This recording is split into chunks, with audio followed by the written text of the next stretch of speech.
Good morning, or afternoon. Yeah, it's afternoon. Holy cow, today's flown by. All right, so today I'm gonna start working on a project to build a cart or cargo carrier for our RV to haul this. This is my paramotor. I'm sure you've seen some videos of that before, but that basically, I strap that to my back, strap the parachute or glider, if you will, to the risers on that, and I go woo, right up in the air. So when we travel places, I'd love to be able to fly. My goal is to fly in every 50 states. So to do that, I need to create a cargo carrier that is going to allow me to put that on the back of our camper. So right now, there's just a bike carrier there. What I'm gonna do is build a, basically a cargo carrier off of an existing one. So I ordered a cargo carrier, I think it was called Cargo Boss by Aero Light or something like that. And it's a little box that goes on the bottom of the hitch, but that's all it is. It's just a little, you know, like 6 inches high by about 60 inches wide.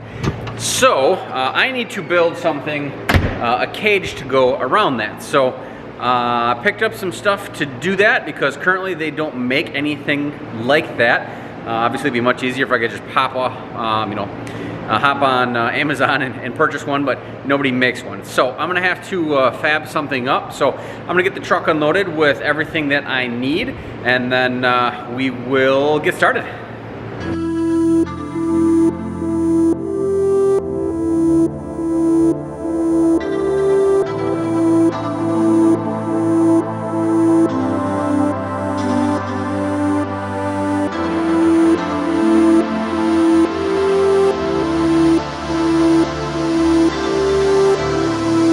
So, what we're gonna build is, I'll pull up the photo here. So, like I was saying yesterday, it's gonna be a box for the back of my RV, or for anything I should say for that matter. It can go, it just slides in a 2-inch by 2-inch hitch, so any vehicle that can support that amount of weight. But basically what we got here is, so here is the,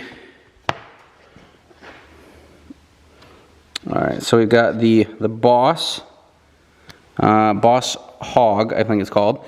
That's what this is right here. Just a little cargo thing that mounts on the back of a hitch. And then what we're gonna do is there's holes on the top of this. We're gonna weld up some square tubing. And then, I don't know if you can see all the green lines, but we're gonna put some bracing in there. Then the front here will have a big door that swings up. And then we're gonna bolt that to the edges of this.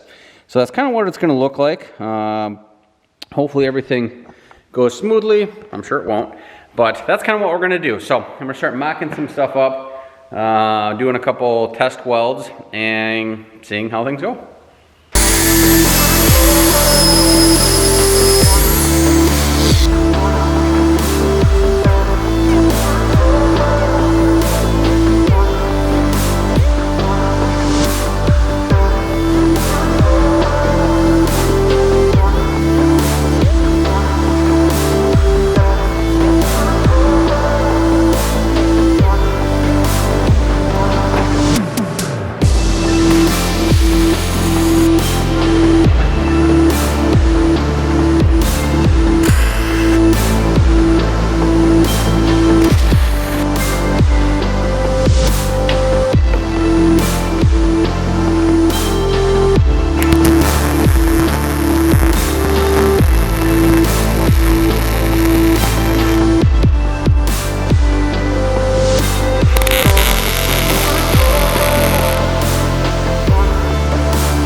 So cut some small pieces and used the grinder, cleaned up the cuts, did a little welding, and I think it actually turned out pretty good. Again, not a welder, not at all. Pretty much self-taught, or self-taught completely. Messed around for years and years when I worked for my dad, and just kind of putzed with stuff when stuff had to be fixed with an older Miller welder, and then just kind of worked on fine-tuning skills over the years. I shouldn't really say fine-tuning because I'm sure I'm still a terrible welder, but I think it turned out okay. After grinding everything down, it looks pretty decent.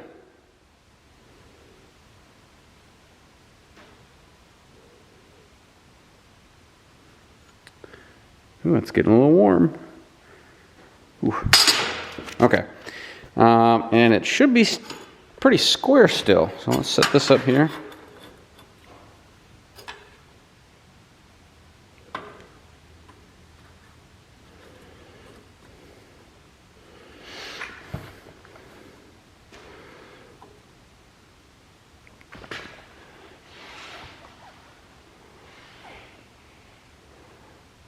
Pretty darn good, if I do say so myself. So, test weld went pretty good. So now we're gonna work on measuring up some bigger pieces, actually pieces for the cage itself, and then start cutting those. Actually, no, sorry. We're gonna strength test this first. I don't have any way of cutting and etching this to see how the penetration on the weld is. So we're just gonna do a real brute force test and fairly primitive, and just take some hammers and beat on it and see if it comes apart. For what we're using, it doesn't really have to be real strong. It's not going to be really supporting any weight. It's just going to have to survive the vibrations of hundreds and thousands and thousands of miles driving, essentially. So it doesn't have to be super brute force type strong, just strong enough to support the vibrations. So we're gonna take a hammer and beat on it and see how it goes, and if it survives that pretty well, then I think I'll feel pretty confident that my really hack welding will do what I need it to do.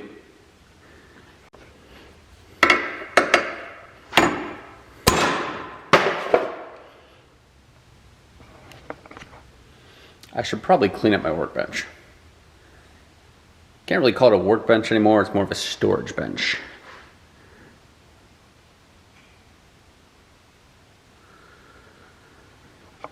Anywho, back to the test.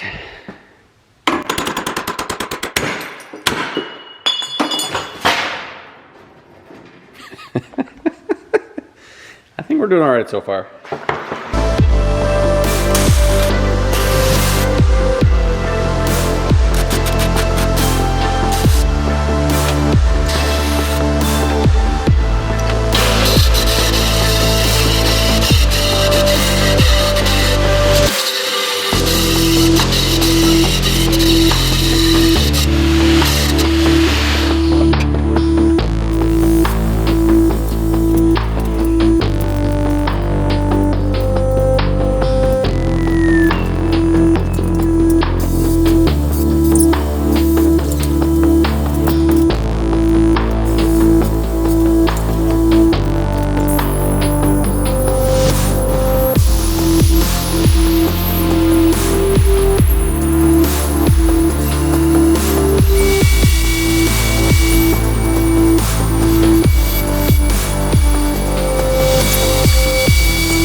All right, so it is day 2 of fabbing.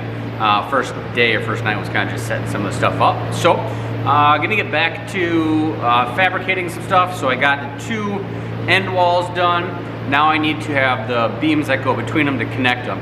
and I drastically underestimated the amount of steel tubing I need, so I won't be able to finish getting anywhere near finished anyways, but I'll at least be able to get it supported enough, floors level enough and flat enough that I should be able to fab most of it, or at least tack it up so it's square. And then I think Tuesday is when the base or the actual hitch part comes that goes onto the RV, and then I can put that together and actually set the frame on there and make sure it's square and start finish welding everything up. So I'm going to start squaring everything up, and we'll see what we get.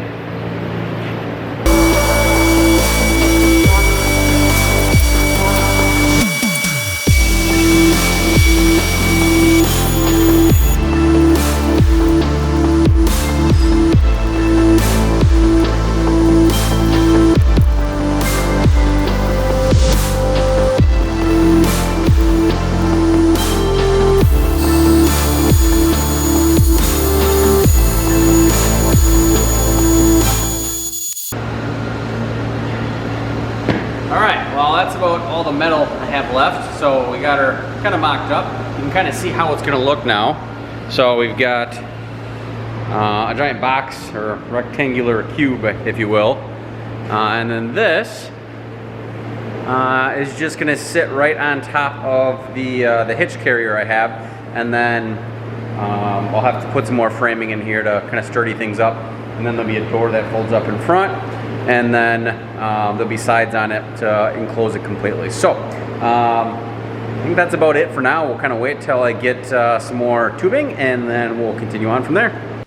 Good afternoon. All right, I think this is, I don't know, day 5 or something like that. So what we're going to do is I'm going to work on the hinge and the door. So the door is going to go right down here.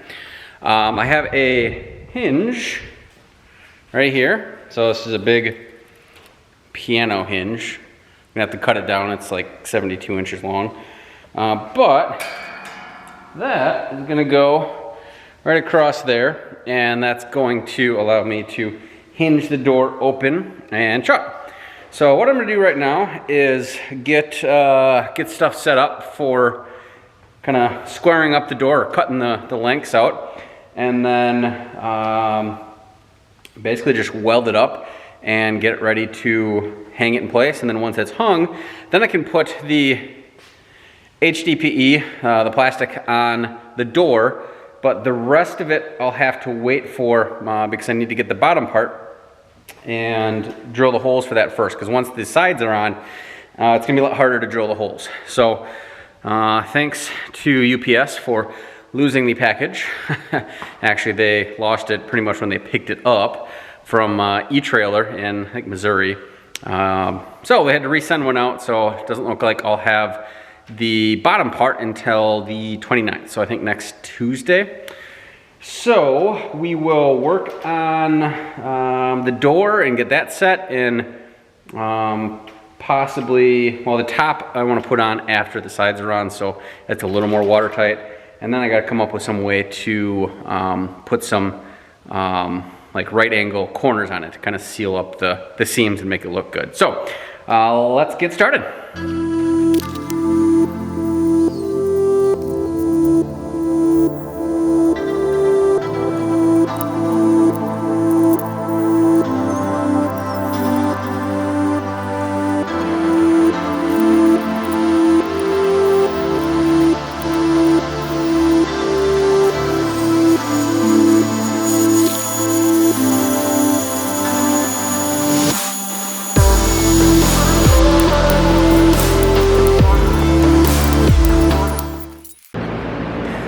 Hello, all right, this is day 28 and a half. Actually, I have no idea.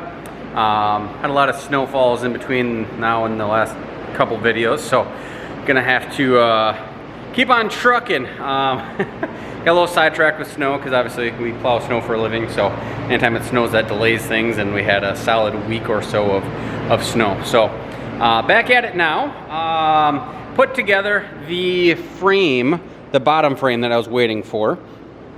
Got that on there.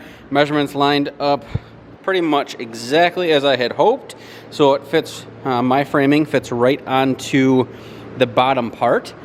So now what I got to do is, I was working on the door before, and then of course I had welded that backwards, so I had to pull that apart. So now I'm going to continue working on the door. So we're gonna pull it off the frame, or the bottom part, and then get the door welded up, and then slowly start pecking away at everything else. So I should have all the material now to do the door, the hinge. I'm gonna use some metal bars down here to secure it.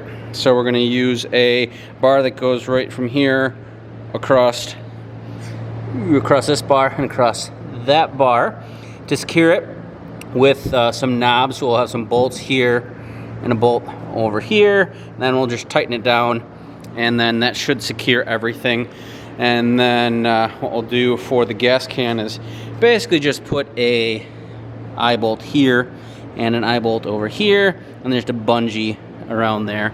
And then there should be enough space for the glider just to sit right here. And then we're gonna put a shelf right across the top. There's plenty of room up there, so probably gonna go down about 8 inches, and I don't know, say maybe about here. Weld the bar across here, and then put some wood across there.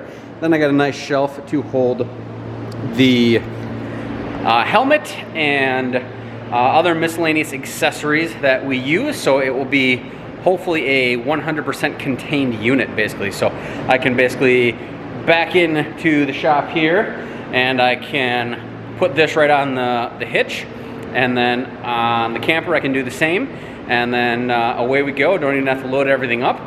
Just have to pull it off to do, you know, your maintenance and things like that, and pull it off whenever you're using it. So I'm gonna throw the camera back on the tripod and do some more time lapsing and get to work.